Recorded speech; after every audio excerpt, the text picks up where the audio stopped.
That's all. And then I came over here, they stopped by here and like, well, All right. It's gonna chase me down. It's not like I move fast. All right. So today's lesson is all about pinning.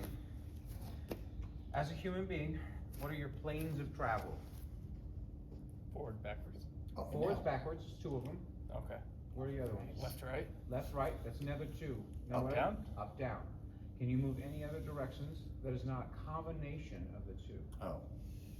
Mm. Because then it is just, you would argue that you can move in a sphere, right? I can jump any given direction, but your main modes of like easy to define would be forward, back, side, side, down, and up. Can we all agree? Right? Any variation of that would be a combination. I'm going down, angular, and I'm going to the east or west. That's west. Northwest. Whatever, right. So I'm going down, going north and west, right? All these are plane of motion, but I'm traveling within them in combination. But those are really the only combinations that I can travel, correct? Okay, so when we're pinning people, we know that those are the modes of travels that we have to stop, right? So if he wants to move forward, right, and I was holding him like this, and I put my feet like this, can he still move this direction? Not well. Not well, right? Not in the way he wants to go. Yeah, he don't go that way, but.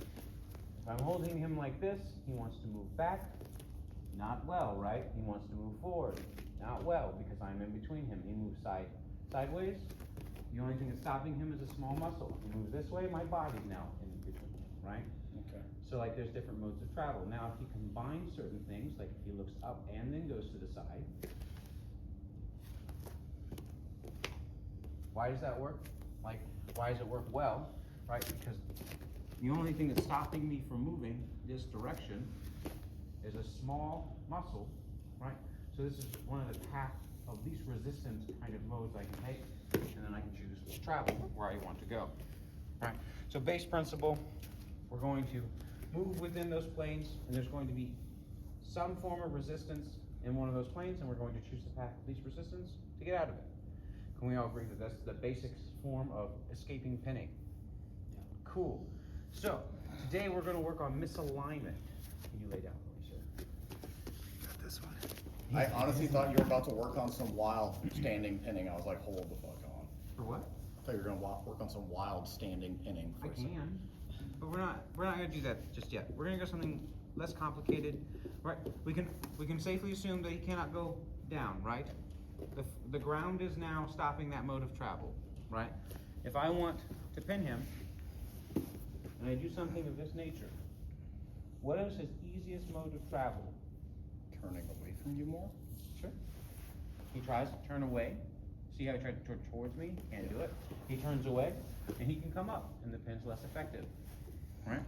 So, if I do the same thing, and I do it like this, what's his easiest mode of travel? No. Can you now roll away from me? Because I'm putting a little bit of pressure, like this.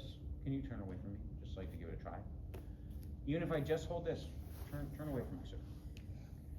Does it feel like I'm doing a crazy amount to hold you? In fact, I'll literally just do this. Until his knee is free, right? I'll do it up here so it makes it more visible. This is a broken finger. I'm holding him with a broken finger. Think about that. It's only a little bit of pressure needed to stop the rotation to go that direction, right? So when we're pinning people, when we pin them like this, get away from me. See how he wants to try to turn towards me? And that's what this is doing, all right? But now there's a big old hole here because I'm only using my hands. Once I start to incorporate other things, get away from me.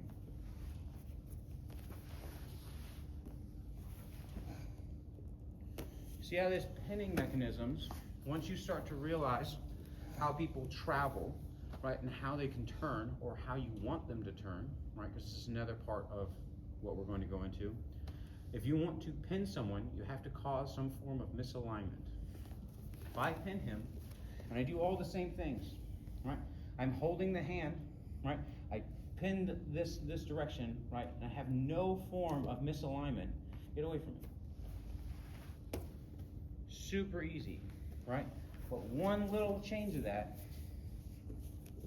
little bit of spine torsion, that much, get away from me. See how easy that is to stop, right? With just a little bit of turn, right? It seems like a very small difference, right? Same handhold, same thing here, same amount of pressure, but I'm not gonna turn him, right? Get away from me. See how easy he can turn, right? And then, just a little bit of pressure difference, turn away. Same amount of strength, same exact amount of strength, a little bit of misalignment, right? That will change things drastically. What does this look like?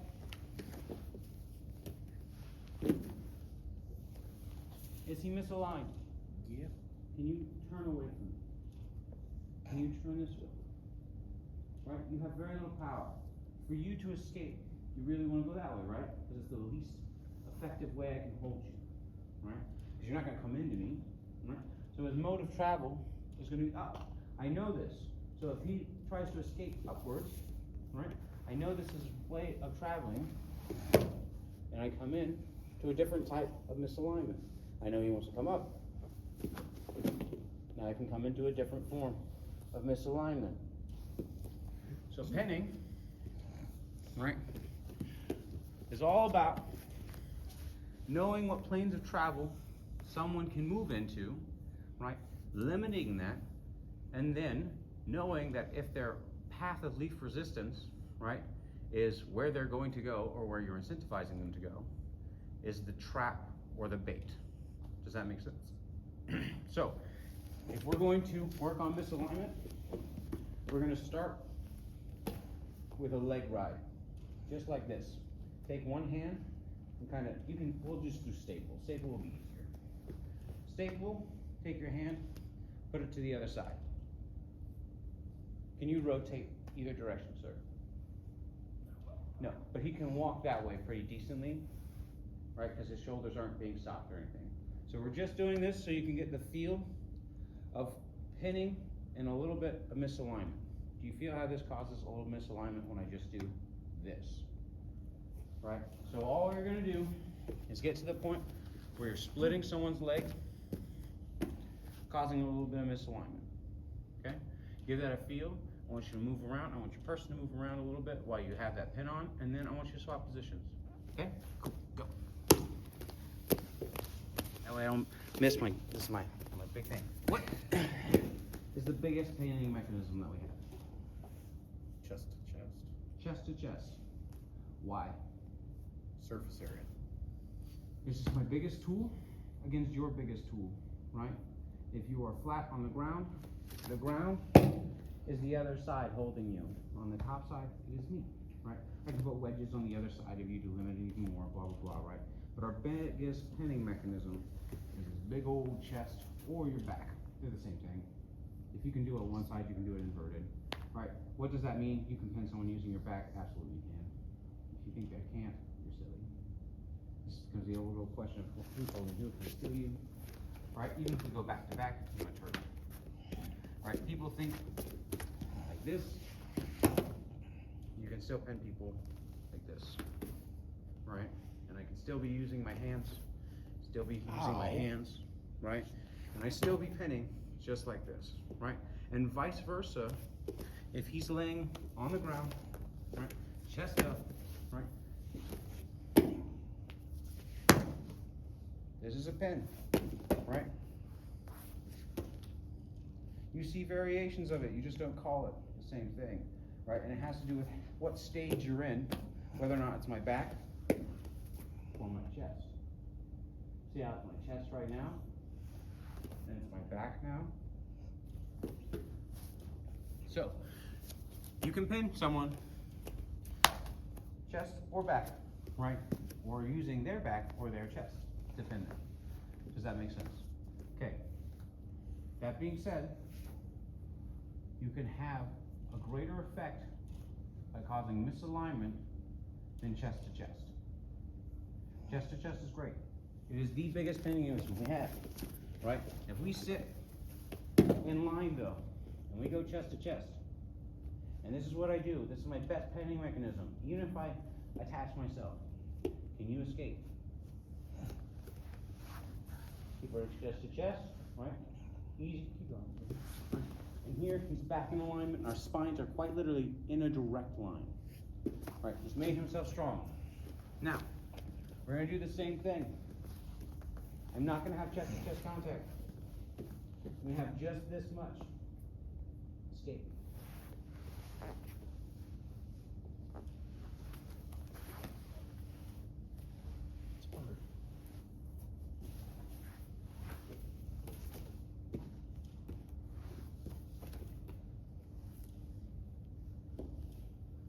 A little bit of misalignment does a whole lot, right? Now we come here, boom, boom, not bad. Now we can do a combination of the two. So we'll keep chest-to-chest contact, like so. You see I'm pulling up on this side and pressing down here. Can you get away from me, sir? Okay, I have to get you this back in front. Can you get away from me, sir? Not so much. A little bit of misalignment, right? Maintain your pins, but when you're doing your pinning, try to cause a little bit of misalignment. Misalignment can be anyone's leg crossing over. What does this do to my spine? Gives it a little twist, right? It can be my hand coming down to like this. Am I in line? No. I'm making a C with my body, right? Nothing about this is a line. Well, curved line, right? Anyway, so if you can bring someone's hands to their feet, right? What are you doing? Misalignment. Your head is going to be the biggest indicator, right, of how this works. If I'm looking in a straight line, I'm in line. Not in line. Definitely not in line, right? So if you can move someone's head, right, or you can get their shoulders off the same line of their hips, right? Not in the same plane. One's vertical, one's horizontal. Vertical, horizontal, right? Vertical, horizontal. Those are the kind of concepts you're going to look to cause misalignment. You can cause misalignment just by doing this. Taking someone's foot, putting it right over their other foot, and then just putting a little bit of pressure down. Why? Because that tension is still causing just a little bit of plane difference between my hip and my shoulder, right? So it makes my body want to go, ooh, right? And prevents me from doing this. Why? Because if my foot was just a little bit over with no tension, this is no problem. With any amount of pressure hanging over, for me to go like this is very hard. Does that make sense? So, I want you to get with Peoples. Nice to you. We're gonna get with Peoples.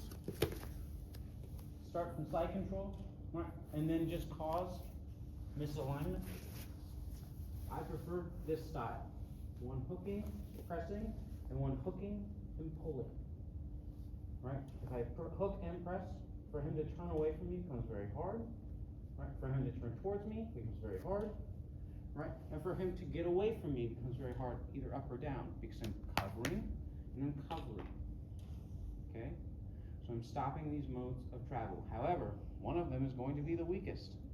Right? So if the weakest is my hand, right, and he presses them up, and I know this case, easy. I'm going to move my hands, and I'm going to get back in alignment, and now I'm in mount. Does that make sense? So I'm going to change this pinning alignment, right? So the same thing happens here, right? I'll work, cause misalignment. I'll hook the leg, pull it one direction, pull his body the other. Right? So, go through your various positions, whether it's turtle, whether it's side control, mount, back, don't care. Just hold someone, pin them, cause misalignment. If you don't like those pins and you have other pins in mind that you want to work because you think they work better, do those. Okay? A high five from myself don't matter. Anyway, come here. Let's do you. So, turtles, Mr. When we're turtling, right, and we're talking about the same concept, what we're gonna do is we're gonna put our knee close to the same side. I'm gonna kind of pull on this arm, getting it to break down here. I'm going to drive the person, right, but then I'm going to put my leg on top, like so, not hooked in or anything like that, right here, right? I'm coming here, like so, right? He tries to turn towards me. Can you get any further, sir? No. And I like it. I'll let him get right here. Why? Because this is shitty for him. It's a bad day. Right? Now I come back. Why am I grabbing this arm? Right? He tries to turn away from me. Right? He tries to turn towards me. Right? I can either just ride it up,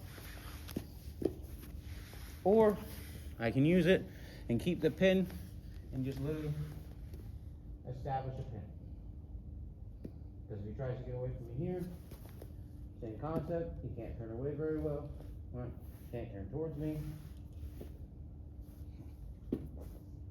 Make sense? We can cook people like this, right? He's struggling, wasting all his energy trying to get away. I'm just kind of chilling out, right? Don't like it, so I do something like this. Don't like it, cool, boom. And I start to open him up, right? Is he pinned right now? Right? Can you get away very effectively? No. You don't have to stick with traditional pinning. You can explore. But does that make sense how I'm riding the leg? Do you need to see it?